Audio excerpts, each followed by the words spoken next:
Hello and welcome back to Nerd Corner. And this is an article that I saw the other day and it caught my eye.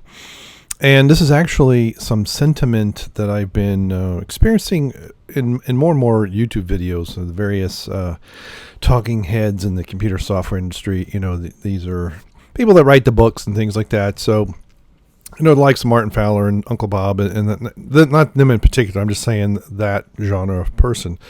About object-oriented programming, I know Jim Copeland goes into some details about how people are misusing it or not doing it right or whatever. And it kind of takes me back. I mean, it takes me back to the late 90s or mid 90s when I was learning C++ and eventually did some Windows programming in the late 90s, and then moved on to Java with other things. And, you know, we had these huge, heavy class hierarchies, even in Java and C++, MFC, things like that. And the reusability. The idea was you could have this class reusability. You could, push things into parent classes and reuse code and override and inheritance. And multiple inheritance was the deadly beast. That was really the late 80s when I was learning some of that stuff. So I thought, I've got to find out what this article is about. So the object-oriented programming, the $1 trillion disaster. I mean, I'm using C# right now, and it's class object, oriented, and we do tend to inherit and stuff like that, but not nearly as extensively as we used to. In the Java world, it seems to still be a lot of inheritance that I encounter, oddly enough. So OOP is considered by many the crown jewel of computer science. The final solution to code organization, although object-oriented programming is very old, the idea is very old. The only true way to write our programs, bestowed on us by one true God of programming itself, until it is not, and people start succumbing under the weight of abstractions in the complex graph of promiscuously shared mutable objects. And that right there, that is a misapplication of class structure, in my opinion. Precious time and brain power being spent thinking about the abstractions and design patterns instead of solving real world problems.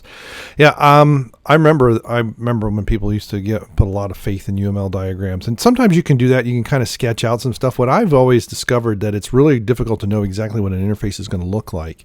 You know that you need an object to do something and something to communicate, and sometimes what I've even done is coding as a found objects that I didn't know were there. And they just kind of, oh, wait a minute, this needs to be pulled out.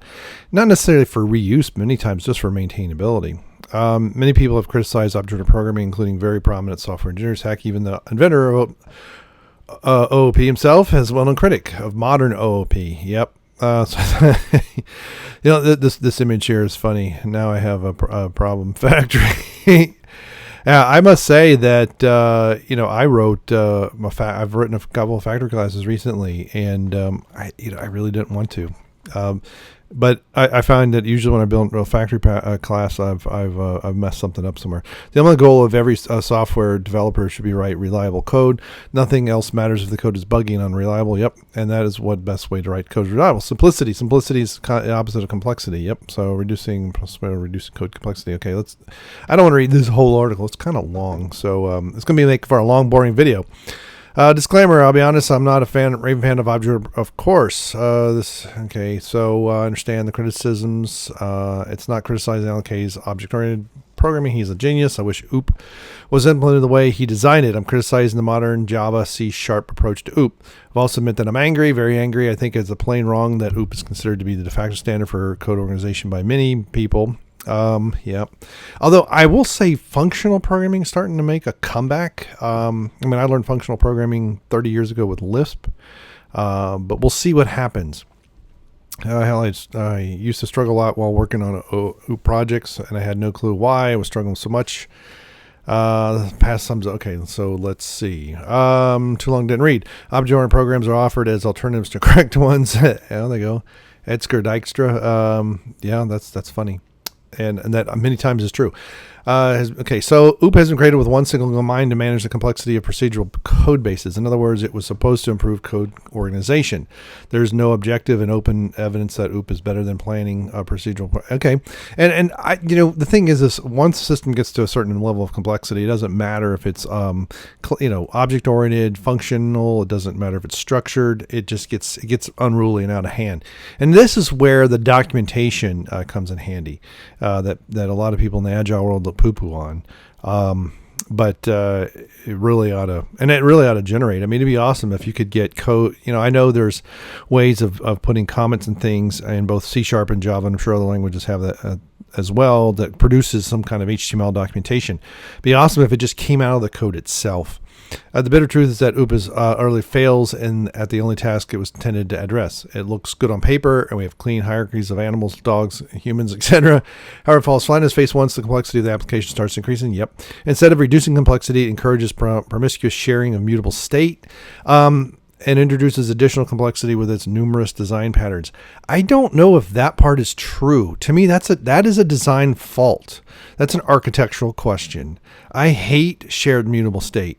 I try to avoid it at all costs, but sometimes you can't.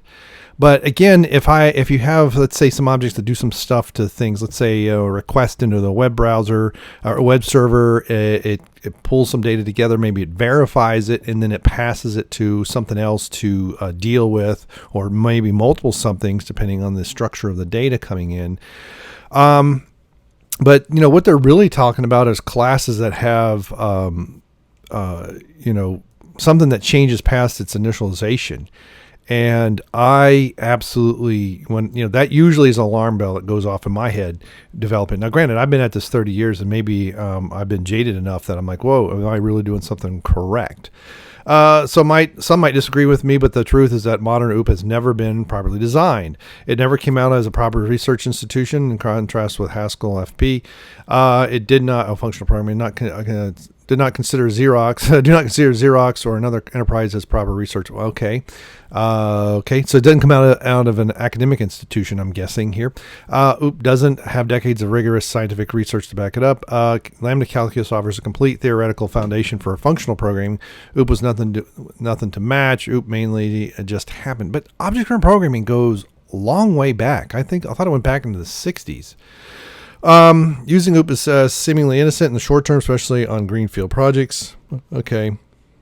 Perhaps a fancy new OOP language. OOP sucks. The blur out. Okay. So far this person is just, this is just circumstantial evidence, right? This is just, anecdotal. It has not provided any actual evidence.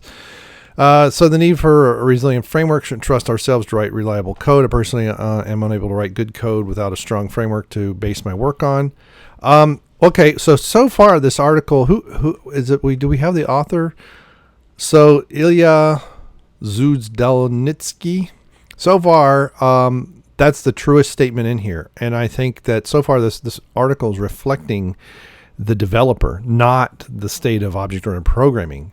If you're unable to write good code without a strong framework, that's bad. Then you're in the wrong business. Or you are just starting. If you have any more than 5 years experience and you can't write any reliable code without a framework, that's bad. That is really bad. Angular, ASP.NET. I mean, I guess, you consider, like I do a lot of MFC type programming, although, more and more it's moving away from just the standard ASP.NET, and it's getting more independent of Windows, which is great. But so maybe that's a framework. But I mean, I have written things to listen on a port and address themselves. Here I'm not talking about the software frameworks. I'm talking about the more abstract dictionary definition of a framework, an essential supporting structure, frameworks that concern themselves with more abstract things like code organization and tackling code complexity. Even though object-oriented programming and functional programming are both programming paradigms, they're also both such high-level frameworks. Okay, maybe something's lost in translation. C++ is a horrible. Yeah, it is. And limiting your object to C means that people don't screw things up with an idiotic object model in your project to see. So they go, Linus Torvalds. Although I've watched this thing about taste, and it's like, dude, you just created a memory leak in your example. Known for his open criticism of C++ and OOP. One thing he said, 100% right, is limiting programmers and choices. They, in fact, the fewer choices programmers have, the more resilient their code becomes. Okay, you having a good framework based upon code. I mean, it's like speed limits on the road, but the essential is helping. Okay. Modularity and reusability, proper state isolation, high signal to noise ratio. Okay, good programming framework helps us write reliable code. First and foremost, it should help in reducing complexity by providing the following things. Okay. Too many tools. What it does is impose a speed limit of 10 miles an hour on a highway and a speed limit of 100 miles an hour on a slippery, wet road. What? Okay, address modular, improve reusability. It fails to deliver. Okay, reusability to me, this is the way it's very similar to the way NASA sold the space shuttle to people, saying, this thing is reusable, it's going to be cheaper. Well, it isn't. And because it has to be heavy enough to come back, that means it's going to be a bigger payload anyway. Code encourages us to share mutable state. No, it does not. This has been proven to be unsafe time and time again. If you are sharing mutable state, that's a problem. This is like global variables. You could do this in a structured program.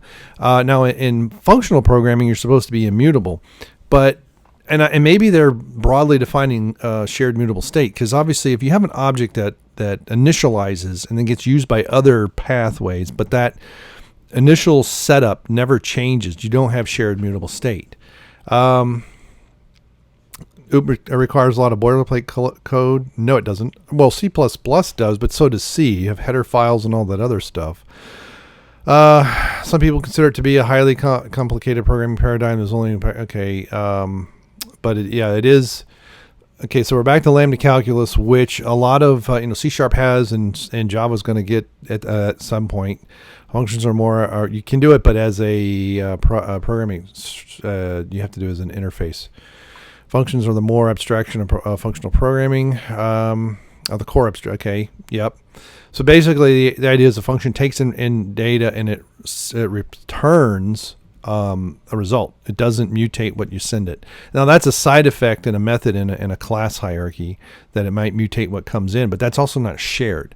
The one thing that functional programming does very well is help us write reliable code. So far this is a straw man argument. We got OOP all wrong. I'm sorry about a long kind of the objects list, because many people to focus on the lesser idea. The big idea is messaging.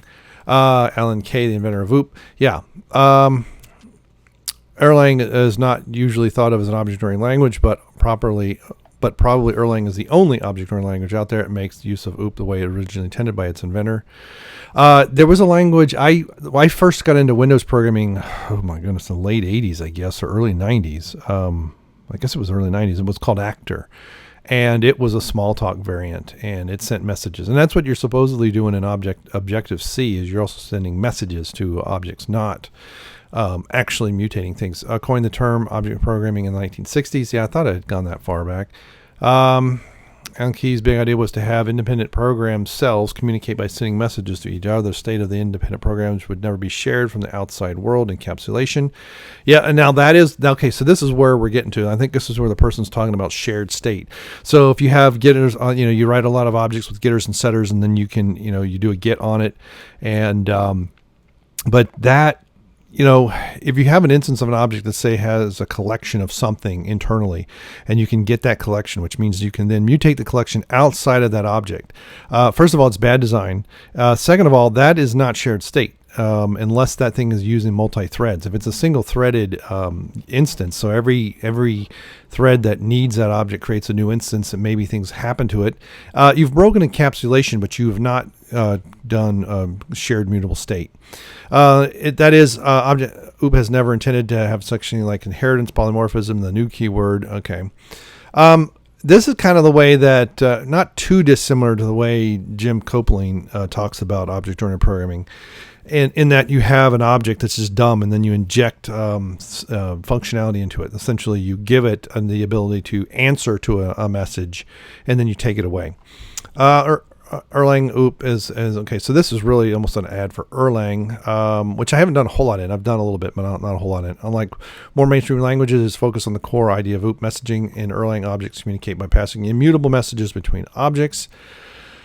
Is there proof that immutable messages are a superior approach? Okay, yeah, hell yeah. So Erlang is the most reliable language. Okay, based on what? This is where a citation would be great. If this was a Wikipedia article, it would say citation needed. Although I have heard more than one person talk about Erlang in this regard. And so basically, it doesn't let you have too much power. I don't know how long this article is, and hopefully my bar on the side is no indication. With OOP inflected programming languages, computer software becomes more verbose, less readable, less descriptive, and harder to modify and maintain. Richard Mansfield, I don't know who that is. The most important aspect of software development is keeping the code complexity down. This is a subjective use. Even 100% test code is worth nothing if the code base becomes too complex and unmaintainable. Yeah, but then, if you have 100% code coverage and the tests are correct and they have all of the expected stimulus response sets, then you make one small change and you've broken a bunch of pieces. And usually that shows you've got something, usually an object buried in there somewhere that you need to pull out. What makes code? There are many things to consider, but in my opinion, okay, so far this has all been your opinion. The top offenders are shared mutable state, which I wish they would define because, like I said, it's easy to avoid. Erroneous abstractions and low signal often used by boilerplate code. Again, this article is horrible. What is state? Okay, so now we're finally getting to something. Simply put, state is any temporary data stored in memory. Think variables and fields. Okay, imperative programming, including describes computation turns of the program state and changes to that state. Declarative, yeah, that's desired results instead. This is also the difference between, say, test-driven development and behavior-driven development. And immutable state, the act of mental juggling. I think that large, okay. Increasing complexity as you build this large graph of mutable objects, trying to understand and keep in mind what will, okay. Yeah, that might be part of the problem. State by itself is quite harmless. However, mutable state is shared mutable state is the big offender, not mutable state, especially if it's shared. Okay, and real world example, please. Okay, so we're finally getting to something here. You had an empty piece of paper, have written on a note on it, and then end up with the same piece of paper with a different note on it. Okay, state text. You effectively have mutated the state of that very piece of paper, and that is completely fine in the real world since nobody else cares about this piece of paper unless the piece of paper is the original one, at least a painting. So it's shared again.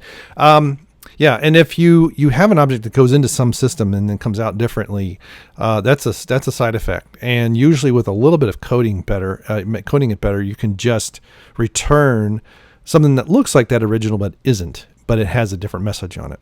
Why is mutable state such a problem? Lifetimes that I work in memory, with mutable state is an act of mental juggling. Again, just avoid it. Makes the program organization worse by scattering state all over the program. Nope, that's just poor design. Real world example, please. Let's not for a second time, we're all grown ups and pretend that you're trying to assemble a cool Lego truck. However, there's one catch. All the truck parts are randomly mixed with parts from other Lego toys and put in 50 different boxes once again randomly. And also, okay, this is actually how I used to play with Legos when I was a kid. We started with sets and eventually we just had a big bucket, but we still had the instructions. And my brother and I, we'd build our own things, and every once in a while, Blue Moon, we would build some of the stuff and try and find all the pieces. Sometimes we had pieces missing. So to me, this is a dumb example. To me, this person, it seems like they're a developer with a low IQ, and that might be 2/3 of their problem. You will eventually assemble a truck, but how long will it take you? Okay. How does this relate in programming? Functional state is typically isolated. Again, with actual encapsulation, you can isolate your state in object-oriented programming. State is never scattered across. Okay, and if you're scattering state across your different functions and perhaps different classes, then those things probably need to be grouped together, and you need to maybe consider them to be a subsystem of their significant size. It means your architecture is wrong. You have to keep in mind that all of the objects that you're currently working on, okay, no, you don't. The core parts of your application, boy, this, I don't know if I want to see this. This is an interesting picture coming up here. Huge flux of pattern in the front. Okay, wait a minute. To make the lives easier, it's best to have only a small portion of the code base deal with state. Let the core parts of your application be stateless. You know what? I've written lots of applications that, other than its initializing state in the environment that it's in, it has no state and none of it's mutable.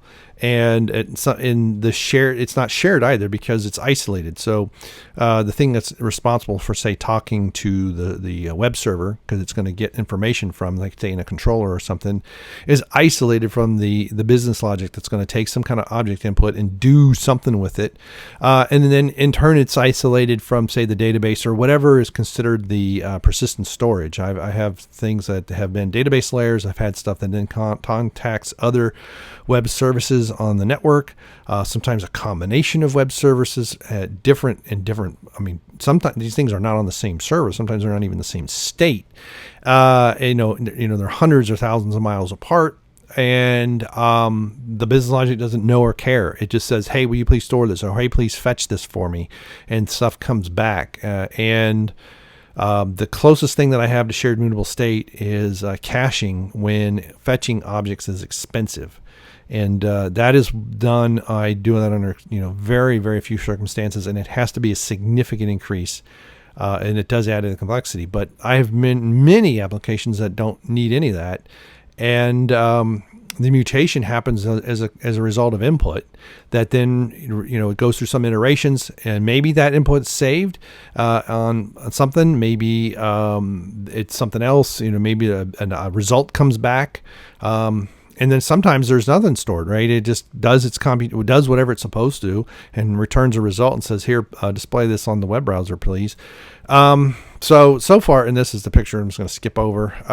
It's just as our lives are already hard enough because of having scattered mutated state. If you have, this is an architectural problem. This has nothing to do with object oriented, other than because you can do scattered.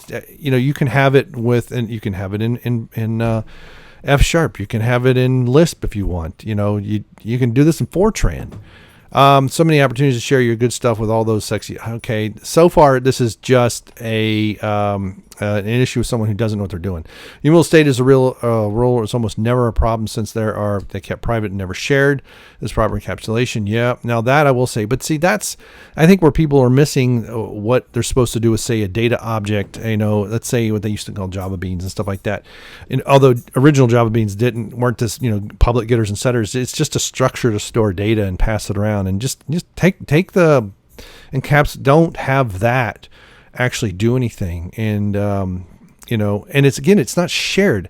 If you have a single instance of an object that goes along in a thread and lives through that and only on that thread and is not shared by multiple threads, and if it does mutate, okay, it's shared amongst the different objects, but it's shared in a pattern, or I should say a sequence defined by the rules of the program. And so that's behavior driven. And I almost can't take any of this. This is ridiculous. And promiscuous sharing immutable state and makes paralyzing such. Okay. Again, mutable state. Don't have shared mutable state. And and again, like get back to say the caching and way that I've actually done that is I've pushed the deadlock as late as possible. And it's not until, but see, you do have this problem with, say, databases and stuff, dirty reads, things like that. And it wouldn't matter what you were using. If you're using, you could use, Perl, Perl can do object oriented. Let's say, like I said, Fortran or Pascal, and you got to read something from a database. You don't know that at that moment that you're reading those 10 lines of rows of data out of a table, that somebody's in the midst of updating, and a millisecond after your thing is done, theirs is committed to the database and all 10 lines changed. That's shared mutable state, and that's has nothing to do with object-oriented programming. Trojan horse of encapsulation. You've been told the encapsulation is one of the biggest benefits. Yeah, if you actually do the encapsulation, it's supposed to protect the object's internal state. Yep. It tells the idea of shared mutable state. Maybe say, okay, no, it doesn't. And let me get, I don't know. I almost have had enough of this article because this is garbage. This is garbage tier. Well, it's medium.com, what I expected, but this is garbage tier BS at this point. This is an architecture problem. And if you're coding this way, please stop. And if you don't know how to not code this way, just go get a different job. You're in the wrong field. It's not the Trojan horse, and true encapsulation is fine, is safe. That's the whole point. So you call methods that maybe they mutate the state internally, but it's not mutated by external forces. That's encapsulation. I've been told this global state is the root of all evil. It should be what we never told you that it is encapsulation. In fact, no, it isn't. This is almost like it's written by Kevlin Henney, who gets object-oriented programming wrong all the time. His article, his presentation on a immutable stack is pretty interesting, but if it's multi-threaded, you're going to get variable results, and things will be incorrect. To make our code more efficient, objects are passed not by their value, but by their reference. This is where, falls flat. Let me explain. Whenever we create an object in OOP, we pass references to it and dependencies to the constructor. These dependencies have their own internal state. The newly created object happily stores references to those dependencies in internal state and is then happy to modify them in any way it pleases. What? The newly created object happily stores references to those dependencies in its internal state and is then happy to modify them in any way it pleases. It also passes those reference down to anything else. If, again, this is not encapsulation. So if I have an object that's responsible, say, for talking on the network, and so there's a configuration about it so it knows things about maybe retry rates and speeds and how to interference and maybe addresses of certain things on the network, that no outside program should change that. No outside object should be able to change that internal state of that object. Now, it might be that addresses might change, for instance, and we might be able to do a live update while the system is running. That shouldn't be everything's changing, and you shouldn't have references to that. If you're referencing, let's say you're calling a getter, if you will, on that internal state of an object, that's bad. That is very bad, and that's bad design. And if you keep a reference to that, and then internally it does say it's a string, and strings are immutable in Java and C#, and in a lot of places, and so it creates a new reference internally to a new string, and you still have that old one, then it would be stale information. But that is not object-oriented programming. Maybe it's a fault that object-oriented programming lets you do that and do properties and stuff like that. And maybe that's what they're getting at. I don't know. Real-world modeling is not hierarchical. Okay, that is true. Now, this is where the benefits of object-oriented programming really fall flat when you think of a pet, an animal, and then talk, a dog barks and a bird sings and things like that. There are certain aspects, and usually it's behavior driven. It's not property driven. Real world has no methods. This piece of paper we're writing on, or write method, no. Okay, so this is just an ad for Erlang. Real world, okay, sure, going back to the painter. Unit testing, oh my God, this article just goes on and on and on for days. Automated testing is an important part of the development. Okay. Unit tests play huge roles in process automated testing. Some might disagree, but code is notoriously hard to unit test. No, it isn't. Unit test assumes testing in isolation. Maybe this is the unit test. The test is a unit, not the object being tested. It depends. You have to be extracted into a separate class. Create an interface for the newly created class. Declare fields to hold the instance of the newly created class. This is where behavior-driven development is a little bit different. You wouldn't necessarily do this. But if you have dependencies inside a class and those dependencies can change independent, so those other things can change independent of a class, you have a class that can change for more than one reason, that is probably a good reason to pull them out. Even if these things are tightly coupled, the classes themselves can change for different reasons. But this is where, and I will say I will agree, this is where people miss out on dependency injection. Mock user. No, you don't want to do that. You only want to do this to discover the dependencies, not to test them. They should be tested. You can still inject them if you want, but you can, if things are, you can pull stuff out into separate classes. And if they're really just tied to where that you are, it's just that you want an independent way for things to change, then make them internal or some equivalent of that and just new them. You don't have to create an interface and then mock them. Now, when I'd run this as in TDD-oriented fashion, sometimes it's behavior I don't know what I exactly need. And I will create an interface with a couple things, and then I will create an instance once I know that. And then, I can actually get rid of those tests in half once that discovery's been made. Use of a dependency injection framework to inject, okay, how much more complexity has been created? I would love to see this author use something like, cucumber-based, something like SpecFlow or something, where you create, it makes unit tests look like a walk in a park, the amount of code you have to create to get a SpecFlow test to run with anything of any minor complexity. My experience has been numerous times that I'm writing 3 to 4 times as much code to get the stupid SpecFlow test to work than the code to do the actual stuff. So boilerplate code is probably the biggest offender when it comes to, okay, so what programming an interface not to an implementation is the recommended approach in OOP. Not everything should become an interface. Well, that's true. You have to resort to using interfaces in the entire code base for the sole purpose of testability. That's not true. You also probably have to make use of an dependency injection, which further introduces an unnecessary complexity, which is also not true. Some people say that private methods shouldn't be tested. I tend to disagree. Unit testing is called unit for a reason. Small test. Okay. That is not what a unit is. That's not what a unit test is, and it's not what a unit is. Go read Ken Beck's book, because you obviously haven't. So this guy's or person is writing from complete ignorance. Yet to say private methods and OOP is nearly impossible. We shouldn't be trying private methods internal just for the sake of testability. Yeah, and I will agree with that, or public, or worse. But basically, you're testing the class behaviors, and whether you're doing TDD or BDD or DDD, you're still testing behavior, right? You're still putting in some kind of input and expecting some kind of output. If you really care more behavior driven, then you might be looking to see if it hits certain methods and things like that. But you shouldn't the private method should get exercised, and the code should get covered. And if you have to do a lot of stuff public, it might be the reason is you've got another object in there that really needs to be pulled out. And if you have a complex enough object, you may actually have another service or another layer to your software that needs to be completely isolated as well.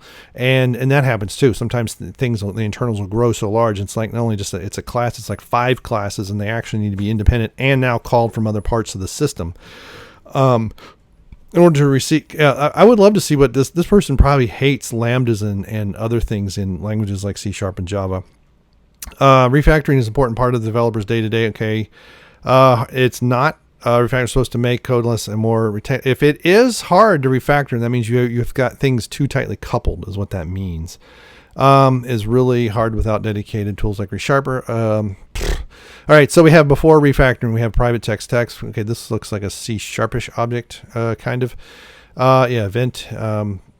Okay, so we have is not valid or is not valid input text is return after refactoring. Okay, so I want to see we have is valid, so text is true. So this is always going to return true, this part right here, no matter what text is.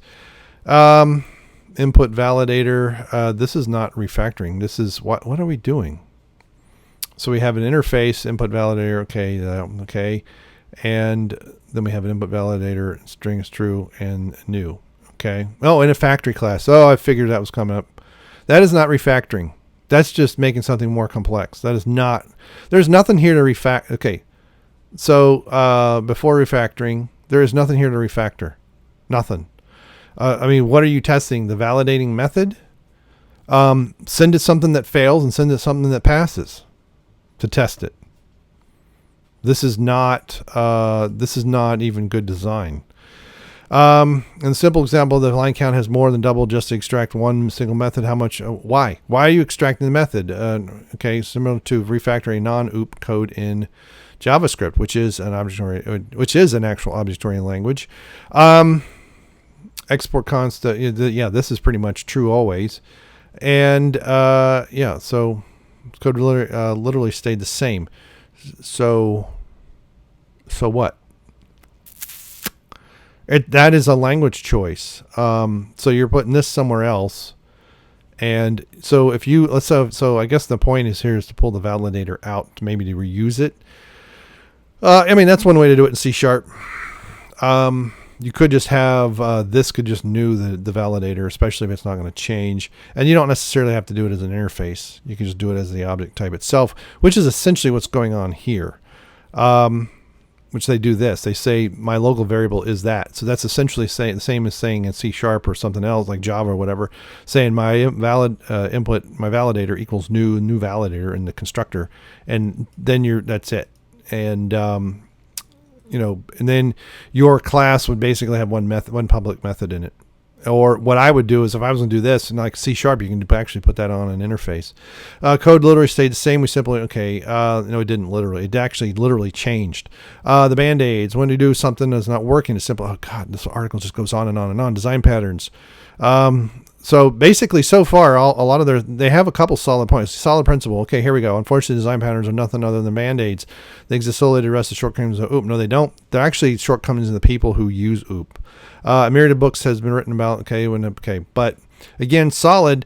So the S being single responsibility principle, and that has nothing to do with dependency injection, design patterns, or anything else. It's just saying that your objects. Now, some of these are difficult to do, and especially the open close principle and Liskov substitution principle.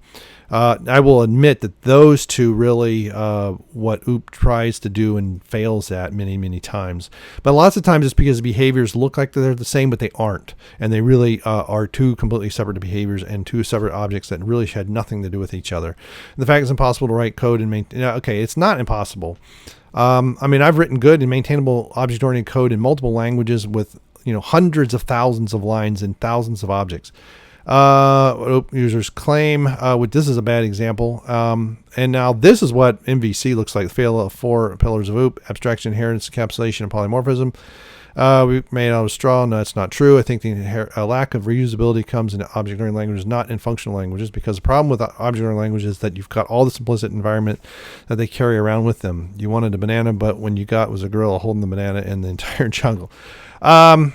Yeah, but that's an architecture problem. Inheritance has nothing to do with the real world. Bring up a lot of code that your class don't need. Whatever.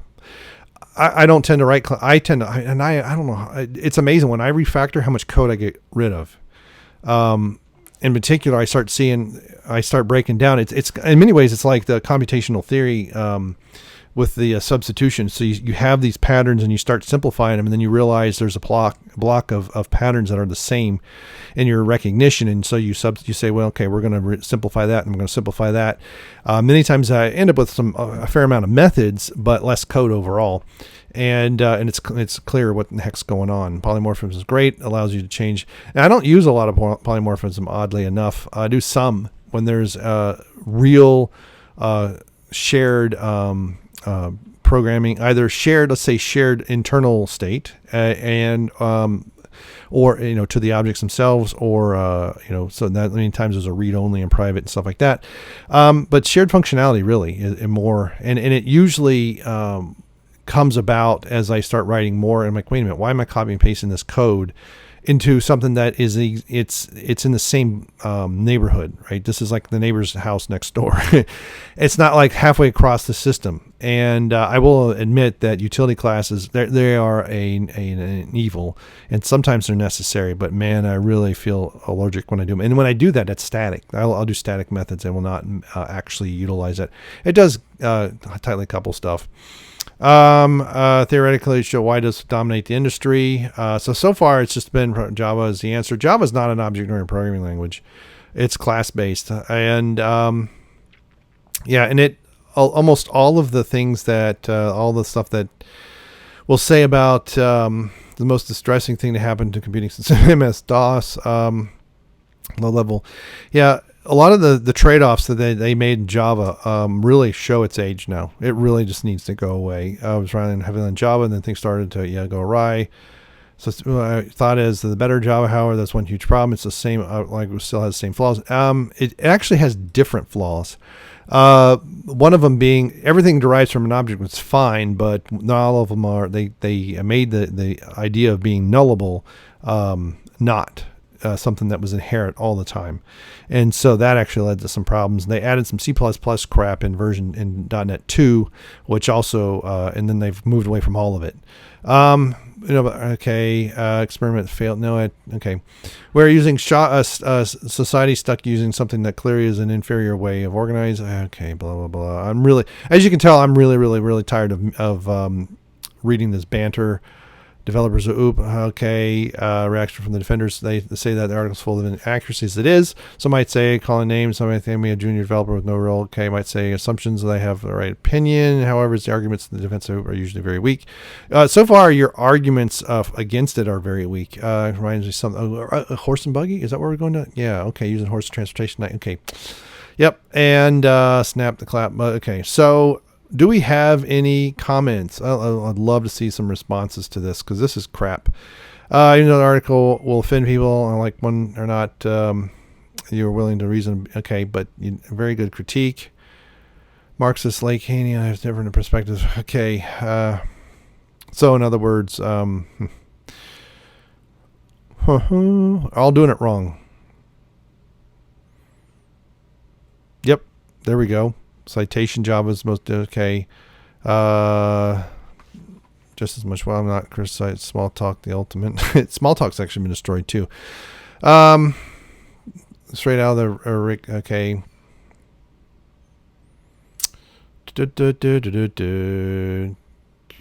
All right, so typeset is not C# for the front end, based on 80. Okay, and TypeScript hides the big power of JavaScript. It really does, because JavaScript is it can be a good functional language with the right guidance. Can you think? Okay, which is true. Modern than more than modern. I'm saying wrong because anything. I mean, even the most get it wrong by focusing on objects and not message passing. Yeah, and that's true. And you think about something like C++ or C#.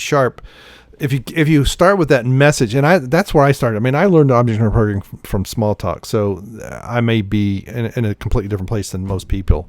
But if you think of the method calls as a way to pass messages, then it actually becomes a better with the right guidance. And I have learned the piano. Okay. Anyway, I can't go any further down and still have as a worn out Java developer. Yeah, Java is horrible. I will admit, and I programmed Java for many years, and it really just needs to go away. But senior full stack engineer, expert in Node.js, GraphQL, and React. Yeah, right. Then they should be able to write a better article than this. This is horrible. This is really, I think it's too big. It's too long. This is something. This ought to be a series. So anyway, maybe you agree with Ilya. I do not, in many, except when I did, and it was way too long an article, and it's a 26-minute read, and I should have take heed of that. But thanks for joining me in Nerd Corner. I mean, what do you think? You think I'm completely missing the boat, or maybe I'm using OOP a little bit more correctly, and so I don't see these problems? I do see some of these problems in junior developers that I work with, and I correct them. I encourage them to seek other ways and kind of give other ideas.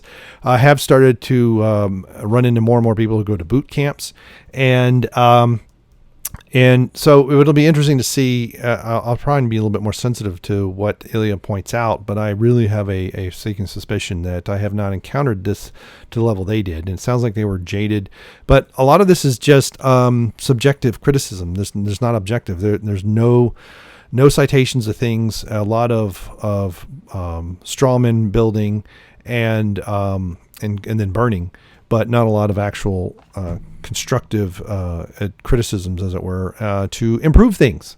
So anyway, thanks so much for stopping by. And if you're still listening, thank you very much for still joining me on this very, very long Nerd Corner. But I would like to know what you think of this article and, OOP programming in general.